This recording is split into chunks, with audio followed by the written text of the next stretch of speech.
हे बघा, मी आज बनवते साबुदाण्याचे वडे. तर त्याच्यासाठी मी हा साबुदाणा आहे ना, हा भिजवून घेतला रात्रभर. आता हा साबुदाणा थोड्या वेळ बाजूला ठेवते. थोडेसे शेंगदाणे भाजून घेतले. आता हिरवी मिरची घेतली, ती कट करून घेते आणि 4 बटाटे घेतले छोटे छोटे.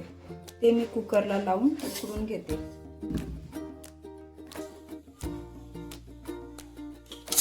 आता बटाटे उकडून झाले आपले. इकडे शेंगदाणे मिक्सरला बारीक करून घ्यायचे. जास्त बारीक नाही करायचे, थोडेसे जाड सरस ठेवायचे.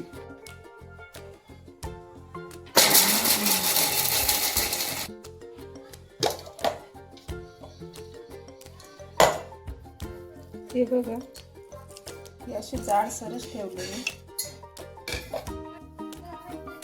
हे असं साबुदाण्यामध्ये मिक्स केले.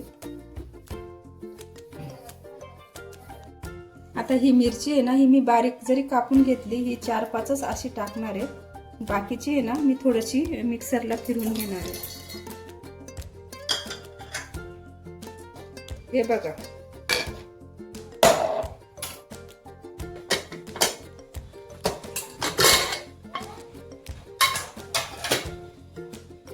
आता बटाटे व्यवस्थित उकडले गेले. आता हे बटाटे उकडून झाले. याची आता आपण साल काढून घेऊया.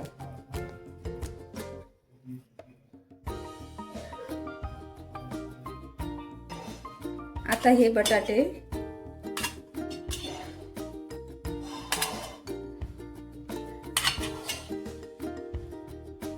बघा, आता मी हे थोडेसे गरमच आहेत अजून, तोपर्यंत हे मॅशरने मॅश करून घेते.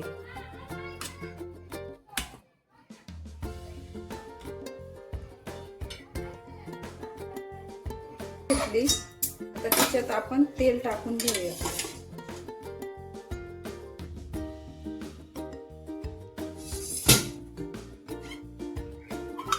तेल तापतंय ना, तोपर्यंत आपण आता इकडे मिश्रण तयार करतो.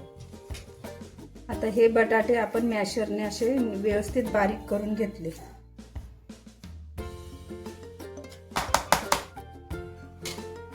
आता हे साबुदाण्यामध्ये मिक्स करते.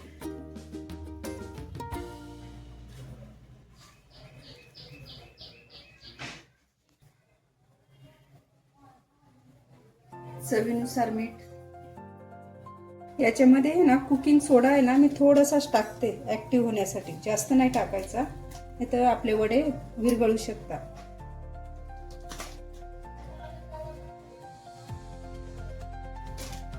आता मी हा सोडा ऍक्टिव्ह करण्यासाठी याच्यात थोडासा लिंबूचा रस टाकलाय.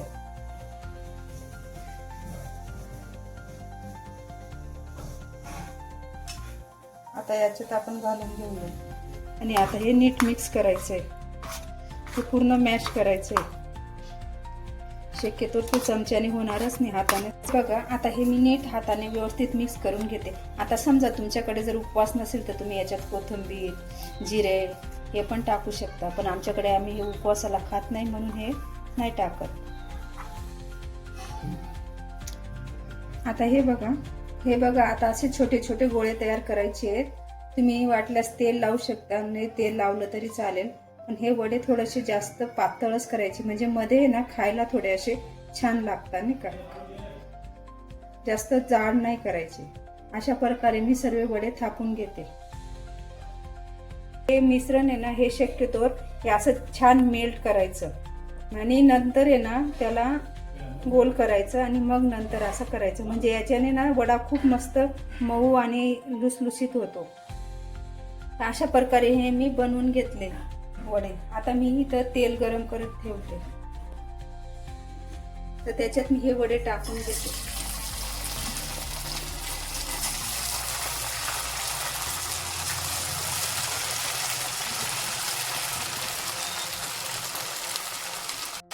हे बघा, आता हे वडे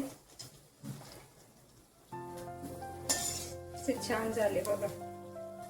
दोघी बाजू पूर्ण खरपूस होईपर्यंत तेलात तळून घ्यायचे.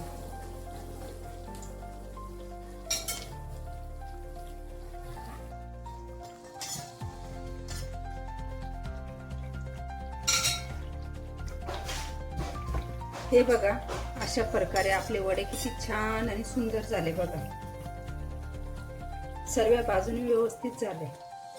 आता आपण हे काढून घेऊ आणि दुसरी बॅच परत तळायला टाकू.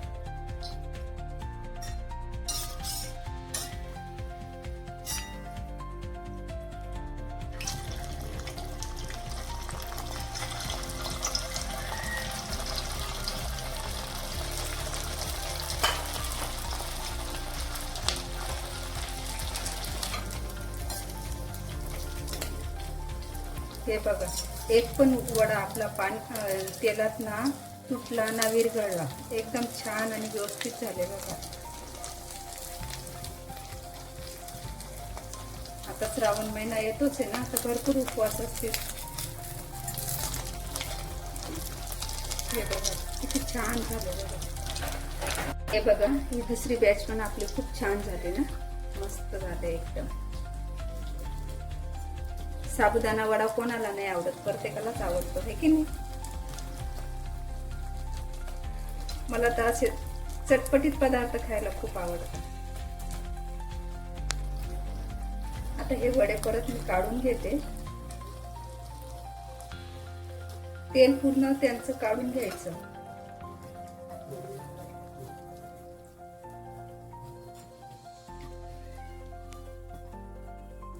मी जेवढं तेल घेतलं होतं ना, तर मी हे साबुदाणे वडे ज्या पद्धतीने बनवले ना, त्यांनी अजिबात तेल पिलं नाहीये. म्हणजे तेल एकदम तेलकट पण होत नाही. तर तुम्ही हे अशा पद्धतीने हे तयार करा, म्हणजे ते खायला पण सोपे आणि तेलाचा पण जास्त यूज नाही. एकदम छान झाले बघा वडे. आता मी फायनल तुम्हाला दाखवतेच आहे कसे झाले सर्व.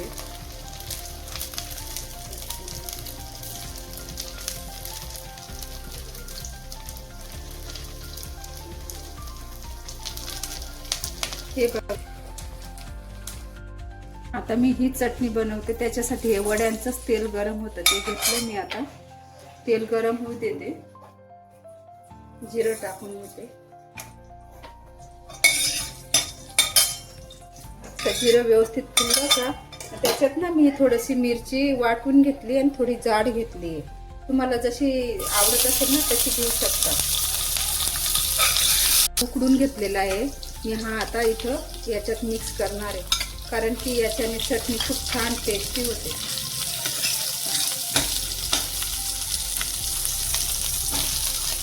कारण उपवासाला कोथिंबीर वगैरे काही चालत नाही ना, म्हणून हे ऑप्शन मी टाकलाय बटाटा. आता हा बटाटा याच्यात व्यवस्थित मिक्स झालाय. थोडं पाणी टाकून घेणार आहे आणि मग याच्यात आपल्याला शेंगदाणे भाजून बारीक करून ते टाकायचे.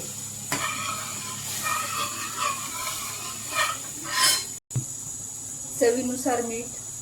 बघा, आता ही चटणीला छान उकळी आली ना, याच्यात मी शेंगदाणे हे भाजून आणि बारीक करून टाकले. आता हे याच्यात मिक्स करते. आता ही चटणी 5 मिनिटं शिजू देते, मग तुम्हाला वडे आणि चटणी दोघं दाखवते. आता ही चटणी अशी छान 5 मिनिटं उकळल्यावर अजून ती घट्ट होणार आहे, कारण त्याच्यात आपण बटाटा आणि शेंगदाणे मिक्स केलाय ना, तिचा वासच खूप सुंदर येतो. ही उपवासासाठी खूप छान राहते. आणि मी एकाच व्यक्तीसाठी बनवली म्हणून एवढीच क्वांटिटी ठेवली आहे. तुम्ही जेवढे व्यक्ती असतील ना त्याच्यानुसार क्वांटिटी कमी जास्त करू शकता. हे बघा किती छान घट्ट आणि दाटसर चटणी झाली ना. तरी उपवासाची चटणी अशी तुम्ही ही जरूर बनवून बघा. बघा किती छान.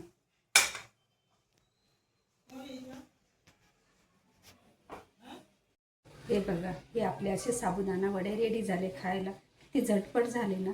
जर समजा उपवास असेल किंवा पोरांना एक आवडत असतील तर आपण असं कधीही बनवू शकतो. तर तुम्हाला ही माझी रेसिपी आवडली असेल ना तर जरूर बनवून बघा. आणि माझा व्हिडिओ आवडला असेल तर लाईक करा, शेअर करा आणि सबस्क्राईब करा. आणि ही चटणी पण आहे ना, त्याच्यासोबत मी उपवासाची चटणी जी बनवली ना ती पण एकदम झटपट आणि सोप्या पद्धतीने बनवली. तर तुम्हाला हे दोघी आवडले तर जरूर बनवून बघा. आणि माझा व्हिडिओ आवडला असेल तर लाईक करा, शेअर करा आणि सबस्क्राईब करा. भेटू आपण पुढच्या व्हिडिओमध्ये. तोपर्यंत स्वस्त राहा, मस्त राहा आणि सर्वात महत्त्वाचं खात राहा. आओ हा. वडे टेस्ट करता का? बघा बरं कसे झाले ते सांगा मला. कसे झाले? मस्त झाले ना? एकच नंबर. हा ना? कुरकुरीत मग छान. चटणी पण एकच नंबर आहे. यांना पण आवडले हा, तुम्ही जरूर बनवा.